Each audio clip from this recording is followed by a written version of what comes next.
Hello everybody and welcome back to Apple Gaming SE. This is Apple News and Opinion for April 21st through the 27th, 2024. Talking about subs this week, we are holding steady at 190 subs. No losses, no gains. So not much to say other than that everybody who is still a subscriber, I appreciate you. So please continue to tune in, like, subscribe, jump into chat sometime on the streams, or comment on any of the videos you see. Be happy to talk to you.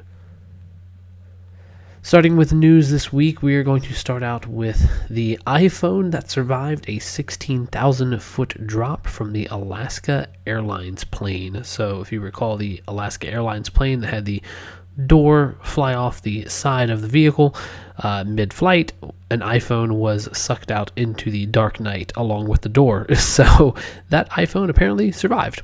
So this was an interesting story back in January that I don't think I really commented on, but in reading this follow-up story, I had to, well, I was really hoping some sort of crazy details, some very intricate answer about how it all worked out, that the phone was designed in some magically awesome way and this, that, and the other thing.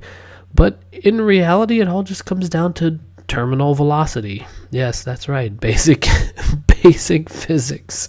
So a NASA mechanical engineer was quoted in the original Wall Street Journal article and said that basically, whether it's from 300 feet or from orbit, the iPhone couldn't get past about 60 miles an hour in velocity. Basically, the air resistance of the phone prevents it from going any faster than that. When the phone lands on grass, that cushioning is sufficient enough to reduce the velocity to less than terminal velocity. So it's just simple physics. The iPhone was traveling slower than what was needed for it to destroy itself when it landed on the ground in grass. Apple users are being locked out of their Apple IDs with no exception. This story is coming from no explanation, I'm sorry. This is coming from 9to5Mac.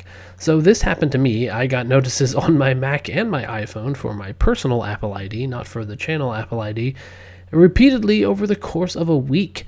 Then Friday night, I was forcibly signed out of 2 of my Macs and my Apple TV. I wasn't able to sign back in until I reset my Apple ID password.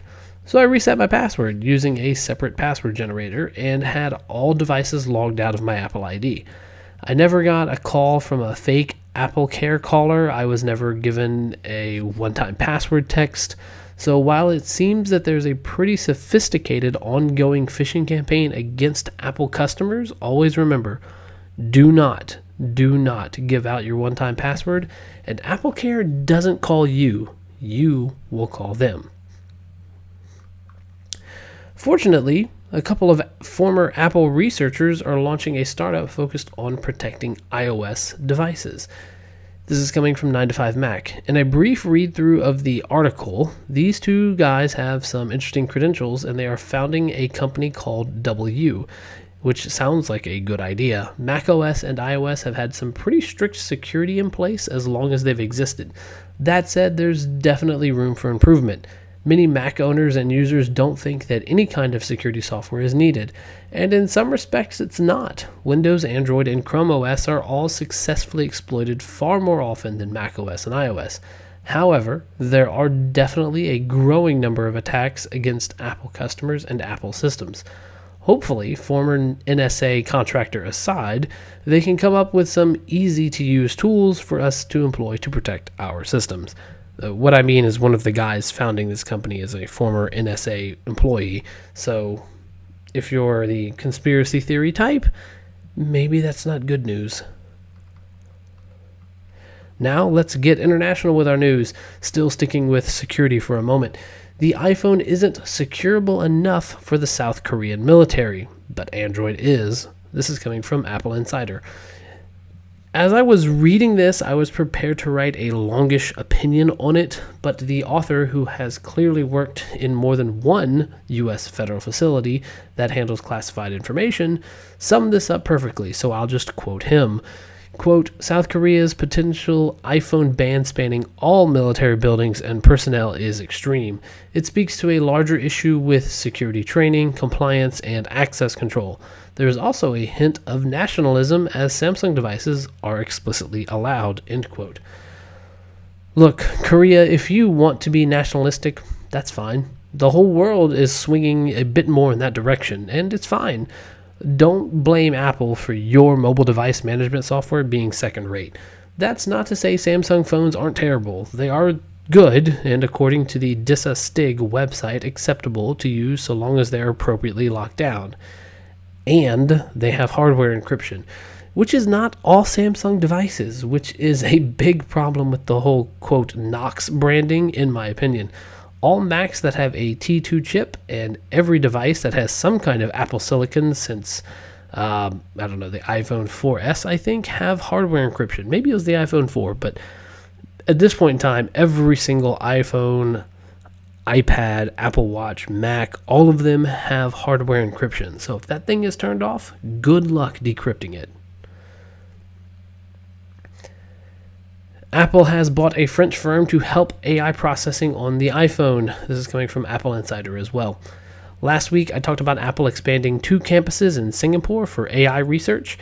Well, it's come to light that Apple acquired a French company to assist in their new AI development. That was in December last year. Not to mention, Apple also bought a Canadian AI company called Darwin AI at the beginning of this year.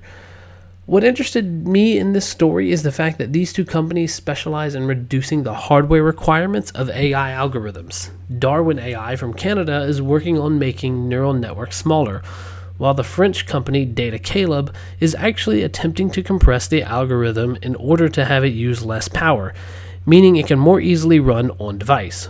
As always, Apple is looking to keep your private data as private as or at least private to you, as they possibly can. There is also another tidbit here that the French company has specialized, for a time at least, in facial recognition. So perhaps Apple is looking to utilize some of their technology there for the Vision Pro, or maybe a future Vision Air device?